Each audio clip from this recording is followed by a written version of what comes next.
Picture this. It's a Tuesday morning. Your alarm goes off at 6:47 a.m. You silence it, stare at the ceiling for a moment, and then, almost automatically, you reach for your phone. Not to check the news, not to call someone you love. You open your bank app, and for a few seconds, you hold your breath. That number on the screen. You already know what it says. You've been watching it shrink since the 14th of the month, and it's only the 22nd. You get up, you get dressed, you drive to a job that pays you just enough to keep doing this exact same thing next month. And somewhere in the back of your mind, a quiet voice whispers, "Is this it? Is this just how it works?" Meanwhile, across town, maybe even in your own neighborhood, there's someone who doesn't check their bank account with dread. They check it the way you check the weather. And casually, curiously, because the number there doesn't threaten them. It works for them. While they sleep, while they eat, while they live, same city, same economy, same 24 hours in a day. So what's the difference? Here's what nobody told you. And I mean nobody. Not your parents, not your teachers, not the guidance counselor who helped you pick a college major. The financial rules that actually build wealth were never put in the curriculum. Not by accident, by design, because a financially literate population is a population that's harder to sell to, harder to keep in debt, and harder to keep working for someone else's dream. The wealthy don't just earn more. They operate by a completely different set of rules. Rules about how money moves, how assets are built, or how time is used as a weapon. Rules that most people will go their entire lives never hearing, because the system that educated you had no incentive to teach them. Think about what school actually taught you about money. How to balance a checkbook? Maybe. How compound interest works against you in debt? Probably not. How to build an asset that generates income while you sleep? Not a chance. But here's what's remarkable. These rules aren't complicated. They're not reserved for people with trust funds or Ivy League degrees. They're learnable. They're applicable. And once you see them, you cannot unsee them. In this video, I'm going to walk you through the financial rules the wealthy actually follow. The ones that were deliberately left out of everything you were ever taught. And by the time we're done, the way you see money will never be the same again. Let me ask you something honest. You've been in school for what? 12, 13, maybe 16 years? You sat through thousands of hours of lessons. You learned the quadratic formula. You memorized the causes of World War I. You can probably still recite the periodic table of elements, at least partially. But can you tell me what a liability is versus an asset? Can you explain how inflation silently erodes your savings every single year? Do you know the difference between income that stops when you stop working and income that doesn't? Most people can't, and that's not a personal failure. That is a systemic one. Here's what makes this so infuriating. The information exists. It has always existed. And the rules of wealth building are not hidden in some secret vault accessible only to billionaires. They're in books. They're in boardrooms. They're passed down quietly at dinner tables in certain households. Just not yours. Not mine. Not most of ours. And while you were learning how to solve for X in algebra class, someone else's child was learning something far more valuable. They were learning how to read a balance sheet, how to spot an undervalued asset, how to make money work instead of always working for money. Not in a classroom. At home. From parents who already knew the rules. That's the gap nobody talks about. It's not just a wealth gap. It's a knowledge gap. And it starts early. Think about the messages you absorbed growing up. Get good grades. Find a stable job. Save your money. Don't spend more than you earn.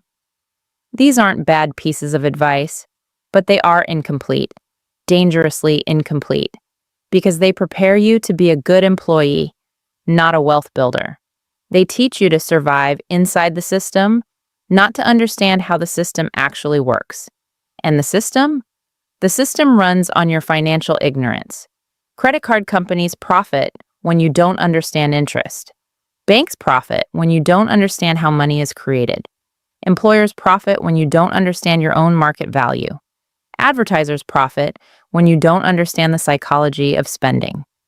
Every year you go without this knowledge, the gap widens. Inflation eats your savings. Debt compounds against you. Or time, the most powerful force in wealth building, slips by unused. And the cruelest part? Most people don't even know what they're missing. They think they're doing everything right. They're working hard. They're being responsible. They're following the rules they were given. But those rules were written for someone else's benefit. That ends today. Because the first step to changing your financial reality isn't earning more money. It's understanding the rules of the game you've been playing blind, and finally, learning how to play it differently. So here's where everything changes. Because before we get into the rules themselves, we need to do something more important first. We need to completely dismantle the way you've been taught to think about money. Because the problem isn't just that you were given incomplete information. And the problem is that the incomplete information you were given built a mental framework, a set of invisible beliefs, that is actively working against you right now, today, whether you realize it or not. Let's start with the biggest one. The money is earned myth. From the time you were old enough to understand anything about money, you were taught one fundamental equation. Work equals money. You trade your time, your energy, your skills, and in return, you receive a paycheck. That's the deal. That's how it works. Except, that's not how wealth works. That's how survival works. There's a critical distinction between earning money and building wealth. Earning money is transactional. It requires your continuous presence and effort. The moment you stop showing up, the money stops coming. Wealth, on the other hand, is structural. When it's built from assets, things that generate value with or without your direct involvement. The wealthy don't just earn, they accumulate, they build systems, they acquire assets, they create structures that produce income independently of their time. And the reason most people never make this shift isn't because they lack the ability. It's because nobody ever told them the shift needed to happen in the first place. You were handed a map, but it was a map for the wrong destination. The security illusion. The second mental framework that needs to go is the idea that a stable job equals financial security. Now, I want to be careful here, because there is nothing wrong with having a job. Jobs provide income. Income is necessary. But here's the reframe. A job is not security. A job is a single point of failure. Think about what that actually means. Your entire financial life, your rent, your food, your children's school fees, your ability to handle an emergency, rests on one source, one employer, one decision made in a boardroom you'll never sit in, one economic downturn, one restructuring exercise. The wealthy understand something that most employees don't. True security comes from multiple streams, not one stable one. It comes from owning things, from having income that doesn't depend on someone else's continued approval of your presence. A job can be taken from you overnight. An asset cannot. This isn't about quitting your job tomorrow. This is about understanding that your job should be the starting point of your financial life, not the entirety of it. The saving will make you rich fallacy. Here's another one that's been drilled into you since childhood. Save your money. And again, saving is not bad advice, but saving alone will never make you wealthy. Here's why. Inflation.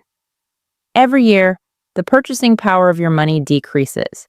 If inflation is running at 5% annually, and your savings account is earning 2% interest, you are not saving money.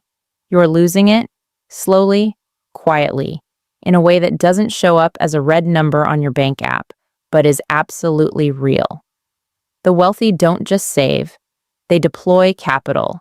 They put money to work in assets that grow faster than inflation. Real estate, businesses, equities, intellectual property. Saving is the foundation, but it is not the building. The reframe here is this. Stop thinking of money as something to be kept. And to start thinking of it as something to be used strategically, intentionally, in ways that multiply its value over time. The rich people are lucky narrative. Perhaps the most dangerous mental framework of all is the belief that wealthy people simply got lucky, that they were born into it, stumbled into it, or won some cosmic lottery that you weren't invited to. This belief is dangerous not because it's entirely false. Yes, privilege exists, and yes, some people start with enormous advantages. But it's dangerous because of what it does to you. It positions wealth as something that happens to people, rather than something that is built by people, and the moment you believe that, you stop looking for the rules. You stop asking the questions. You accept your financial reality as fixed. And here is the truth. The overwhelming majority of wealthy people, particularly first-generation wealth builders, followed a specific, learnable set of principles. They made decisions, consistently, over time, based on a framework that most people were never taught. They weren't lucky. They were literate. Financially literate in ways that compounded over years and decades into outcomes that look, from the outside, like luck. The new framework. So here is the reframe, stated plainly. Wealth is not a reward for hard work. It is the result of understanding and applying specific financial principles, consistently, over time. You are not poor because you don't work hard enough. You are not struggling because you lack intelligence or discipline. You are where you are because you were handed a set of rules designed to keep you productive within a system, not to help you build freedom outside of it. And that changes right now, because the rules the wealthy follow are not complicated. They are not magical. They are not reserved for a chosen few. They are learnable. And for the rest of this video, that is exactly what we are going to do. Learn them one by one with complete clarity. Are you ready? Let's get into it. All right, let's get into the rules, the actual ones. The ones that don't get taught in classrooms, don't get passed down in most households, and don't show up in the advice your well-meaning relatives gave you growing up. There are 7 of them, and I want you to pay close attention because each one builds on the last. By the time we're done, and you'll have a complete framework that the wealthy use, consciously or not, to build and protect their money. Let's go. Rule 1, stop selling time. Start owning things. Here's the foundational rule that everything else rests on. The richest people in the world are 75% entrepreneurs, 15% investors, 7% inheritors of wealth, 3% athletes and entertainers, and 0% are employees who simply earn a salary. Read that again. Not a single category of the ultra-wealthy got there by trading time for money. Every single one of them got there by owning something, a business, an asset, a skill so rare the market pays a premium for it, a trust, a portfolio. Here's the brutal truth that follows from that. If you don't own something, you are what's owned. Your time belongs to your employer. Your attention belongs to advertisers. Your money belongs to the bank the moment you deposit it. You are a resource being consumed by systems that were built by people who understood this rule and used it. The shift isn't complicated, but it is fundamental. You have to stop asking, how do I earn more? And start asking, what can I own? It could be a small business, a rental property, stocks and index funds, intellectual property, a skill set so specialized that the market has no choice but to pay you well for it. The goal is to build income that doesn't require your continuous presence, income that works while you sleep, income that compounds. That is the first rule of wealth, and it's the one the school system never once mentioned. Rule 2, pay yourself first. Without negotiation, most people operate on a simple financial equation. Earn money, pay bills, want to spend what's left, save whatever remains. And that last part, save whatever remains, is exactly why most people never build wealth. Because there is almost never anything left. The wealthy flip this equation entirely. They decide, in advance, what percentage of every pound or dollar they earn belongs to their future. And that amount comes out first, before the bills, before the lifestyle, before anything else. This is called paying yourself first, and it is non-negotiable. Here's a framework that makes this concrete. It's called the 25-15-50-10 rule. 25% goes toward growth. Investments, assets, things that increase in value. 15% goes toward savings, your emergency fund, your financial cushion. 50% covers necessities, housing, food, transport, utilities. 10% is for enjoyment, because sustainability matters. Now, okay, I know what you're thinking. I can't afford to put 25% into investments. And maybe right now, you can't hit those exact numbers. That's fine. The principle matters more than the percentage. Even if you start with 5%, automate it. Make it invisible. Make it happen before you ever see the money. Because here's what the data shows. A person earning $50,000 a year who consistently saves and invests 20% of their income will, over 30 years, at a 7% average return, accumulate over $1.8 million. A person earning $100,000 who saves nothing will retire with nothing. Income is not the variable. Behavior is the variable. Pay yourself first, every single time, without exception. Rule 3. Understand the difference between assets and liabilities, and choose accordingly. This is perhaps the most important concept in personal finance, and it is almost never taught. An asset is anything that puts money into your pocket. A liability is anything that takes money out of your pocket. That's it. That's the whole definition. And yet, most people spend their entire lives accumulating liabilities while calling them assets. Let me make this concrete. Your car? Liability. It loses value the moment you drive it off the lot. It costs you insurance, fuel, maintenance, and depreciation every single month.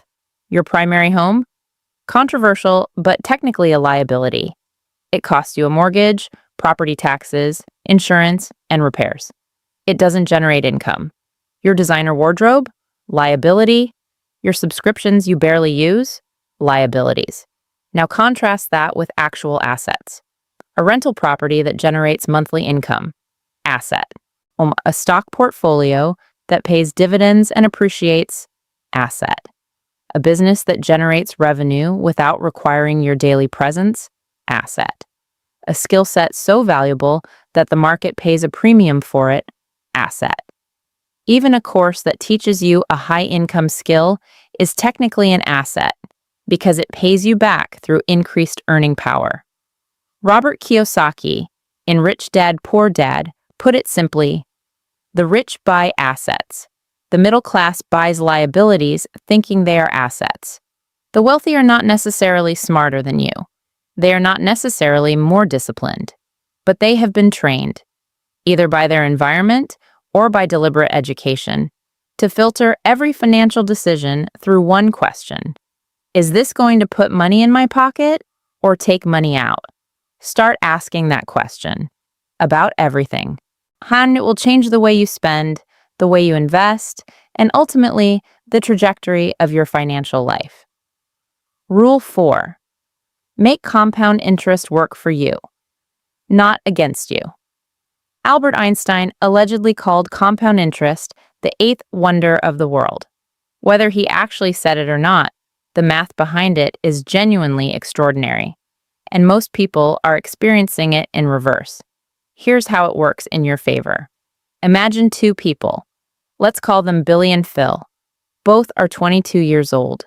Billy starts investing $200 a month at age 22 and stops at age 32, just 10 years of contributions. Phil waits until he's 32 to start, then invests $200 a month for the next 30 years. By age 62, assuming a 7% average annual return, Billy, who invested for just 10 years and then stopped, has approximately $525,000. Phil, who invested consistently for 30 years, has approximately $243,000 Billy invested for a third of the time and ended up with more than double the money. Why? Because he started earlier. Because time is the most powerful variable in the compound interest equation, not the amount you invest. This is the rule that makes financial procrastination so catastrophically expensive. Every year you wait to start investing is not just 1 year of missed returns. It is 1 year of missed compounding.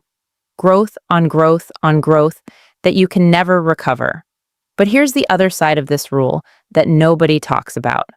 Compound interest works just as powerfully against you when it comes to debt. A credit card charging 20% annual interest on a $5,000 balance with minimum payments only. A year will take you over 30 years to pay off and cost you more than $15,000 in total. You borrowed $5,000. You paid back 3 times that. The wealthy understand this asymmetry deeply. They use compound interest as a wealth-building engine. They refuse to let it become a debt trap. The rule is simple. Get on the right side of compounding as early as possible and stay there. Rule 5. Build multiple streams of income. Here is a statistic that should stop you in your tracks.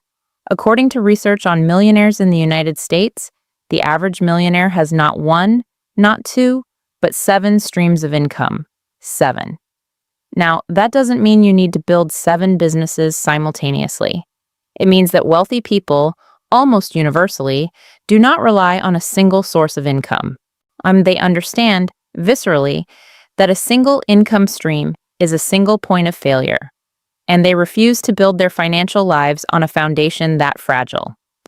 The 7 most common income streams are earned income, your salary or wages from a job; business income, revenue from a business you own or run; interest income, returns from savings accounts, bonds, or lending; dividend income, payments from stocks or funds you own; rental income, money from property you lease to others; capital gains, profit from selling assets that have appreciated; royalty income, ongoing payments for intellectual property you've created. You don't build all 7 overnight. You start with 1, your earned income. Then you add a second, maybe a side hustle, a small investment account, a rental property, then a third, slowly, deliberately, over time. But here's what most people miss. The goal isn't just more money. The goal is resilience. When one stream dries up, and at some point, one always does, the others keep flowing. That is what financial security actually looks like. Not a stable job, multiple streams. Rule 6. Minimize taxes legally and strategically. Taxes will be the single largest expense of your lifetime. Larger than your mortgage, larger than your car, larger than your food bill.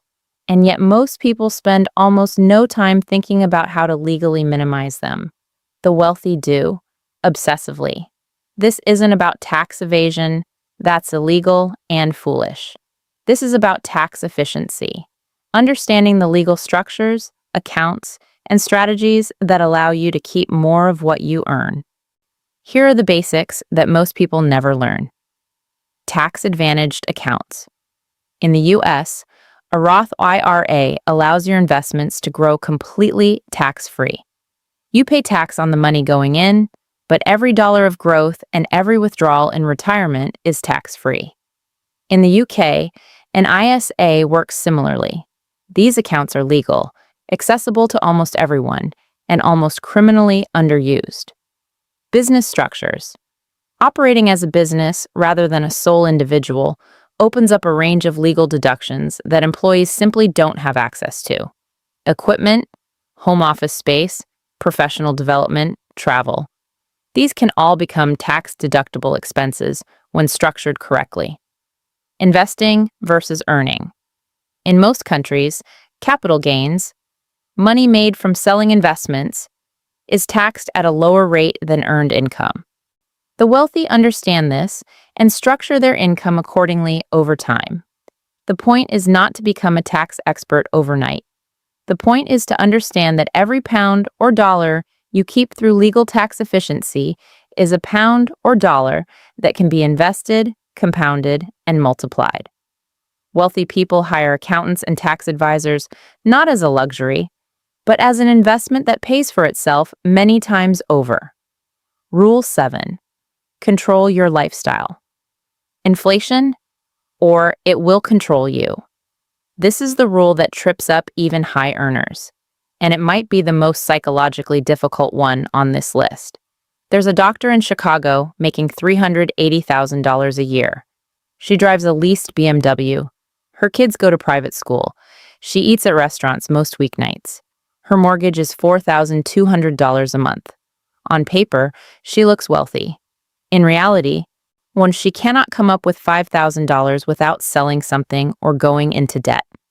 According to a 2025 Goldman Sachs report, 41% of Americans earning between $300,000 and $500,000 live paycheck to paycheck. 40% of those earning over $500,000 report the same thing. This is called lifestyle inflation, and it is the silent killer of wealth at every income level. Here's how it works. You get a raise, you upgrade your car, you move to a bigger apartment, you eat at better restaurants, you take more expensive holidays. Each individual upgrade feels reasonable. You earned it, you can afford it. But the upgrades compound. And suddenly, your entire income is committed to maintaining a lifestyle that requires every penny of it to sustain. The wealthy, the ones who actually build wealth rather than just display it, do something counterintuitive. And they resist the upgrade. They live below their means deliberately and consistently. Warren Buffett, worth over $100 billion, still lives in the same house he bought in 1958 for $31,500. Not because he can't afford better, because he understands that every dollar spent on lifestyle is a dollar that isn't compounding. The rule is this: every time your income increases, increase your investment rate before you increase your lifestyle. If you get a 10% raise, put 7% of it to work and allow yourself 3% in lifestyle upgrades. This one habit, practiced consistently over a career, is the difference between retiring wealthy and retiring stressed. 7 rules. Not complicated, not magical, not reserved for the privileged few. But here's what makes them powerful. It's not knowing them. It's applying them. Consistently. Over time. Or in the face of a culture that is constantly trying to get you to do the opposite. The system profits from your financial ignorance. Every rule on this list is a direct counter to that system. And now you know them. Now you might be thinking, this sounds great in theory, but does it actually work for normal people? Let me introduce you to Ronald Read. Ronald wasn't a hedge fund manager. He wasn't a Silicon Valley entrepreneur. He was a gas station attendant and a janitor in a small town in Vermont. He lived in a modest house, drove a second-hand Toyota, and by all outward appearances, was just another person working hard to make ends meet. He spent 25 years fixing cars and another 17 years sweeping floors at J.C. Penney. But when Ronald Read passed away in 2014, he made international headlines. And he didn't leave behind a pile of debt or a modest life insurance policy. He left behind a fortune of $8 million. How? He didn't win the lottery. He didn't inherit a cent. Ronald Read simply understood the rules we just discussed. He spent less than he earned, Rule 7. He prioritized assets over liabilities, Rule 3. And most importantly, he let the 8th wonder of the world, compound interest, do the heavy lifting for over 5 decades, Rule 4. He bought quality blue-chip stocks and held them until the day he died. Contrast that with someone like Mike Tyson. At the height of his career, Tyson had earned over $300 million. He had more income than thousands of Ronald Reads combined. But by 2003, he filed for bankruptcy, $30 million in debt. Tyson had income, but no framework. He lived at the mercy of lifestyle inflation. He bought liabilities that looked like assets and never built the systems to keep what he earned. The difference between these two men wasn't their intelligence or their talent. It was their understanding of the nature of money. This isn't just about high-profile examples, though. I think about a woman named Sarah I spoke with recently. She was a teacher, earning a modest salary, trapped in the earn, spend, repeat cycle. She felt behind, stressed, and hopeless. But she decided to implement just one rule. She automated $100 a month into a low-cost index fund. Rule 2.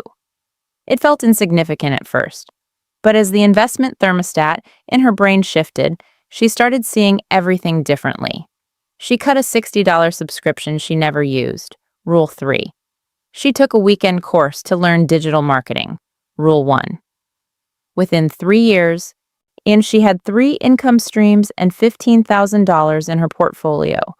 The rules don't care who you are, where you started, or how much you currently earn. They are like the laws of physics. If you align yourself with them, you move forward. If you fight them, you stay stuck. The only question left is, which story are you going to write for yourself? Now, at this point, there is a voice in the back of your head trying to talk you out of everything we just discussed. I know, because I've had that same voice. It's the part of your brain designed to keep you safe by keeping you exactly where you are. The most common thing people say is, I don't earn enough to start. You look at your bank account and think, invest? I can barely pay my rent. But here's the uncomfortable truth. If you can't manage $100, you will never be able to manage $100,000. Whereas managing money is a muscle, not a destination. If you wait until you have enough to start, you'll be waiting forever because the system is designed to consume whatever you earn. Start with $5, start with $10. Prove to yourself that you are in control of the money, not the other way around. Then comes the second objection. Isn't the stock market just gambling? What if I lose it all? This is what happens when you get your financial education from news headlines instead of history. Gambling is putting money on an outcome you can't influence with no underlying value. Investing in the broad market is betting on the collective ingenuity of the human race. Over any 20-year period in history, the S&P 500 has never lost money. The risk isn't the market going to zero. The real risk is your cash sitting in a bank account, guaranteed to lose 3 to 5% of its value every year to inflation. That's not safety. That's a slow-motion robbery. You might also be thinking, I'm too old. I missed the boat. If you didn't start 10 years ago, the second best time is today. Yes, compound interest loves time, but the rules of tax efficiency, asset over liability, and lifestyle control work at any age. Even if you only have 10 years left in the workforce, those 10 years can either be spent trending toward zero or spent building a bridge to a better future. Finally, the most subtle objection. I don't want to live like a miser. I want to enjoy my life now. I agree with you. The goal isn't to die with a huge pile of money and a life full of regrets. But here's the reframe. True enjoyment doesn't come from a leased car or a designer bag that makes you anxious about your next paycheck. True enjoyment comes from peace of mind. Delayed gratification isn't about saying no to happiness. It's about saying yes to your future self. It's choosing the freedom of tomorrow over the fleeting dopamine hit of a purchase today. I'm not asking you to suffer. I'm asking you to be strategic. Because the only thing more painful than discipline is the regret of looking back in 20 years and realizing you had the rules in your hands, but you let the objections win. Now, everything we've covered so far, the rules, the mindset, the frameworks, gives you the what and the why. But I know that for a lot of you, the biggest hurdle is the how. How do I actually open that first account? How do I track my net worth without spending 4 hours a week on a spreadsheet? How do I know which assets are actually worth my time? That is exactly why I've put together something called the Wealth Architecture Toolkit. It's a completely free resource I've developed that bridges the gap between these high-level principles and your daily life. Inside, you're going to get my personal net worth tracker, the exact same one I use to audit my own finances every single month. You'll also find the asset versus liability cheat sheet, which breaks down common purchases so you never have to guess whether you're building wealth or burning it. But more importantly, if you want to stay ahead of the curve, you need to hit that subscribe button right now on the Floxy Wealth Coach channel. The insights I share here aren't just regurgitated textbook theories. These are strategies I've personally crafted through years of hands-on experience and deep, rigorous research into the mechanics of finance and wealth. I uncover the quiet wealth, tips, and hidden economic patterns that you simply won't see anywhere else on the internet. The truth is, information without execution is just entertainment. I don't want this video to be just another thing you watched and then forgot about 20 minutes later. I want this to be the day your trajectory changed for good.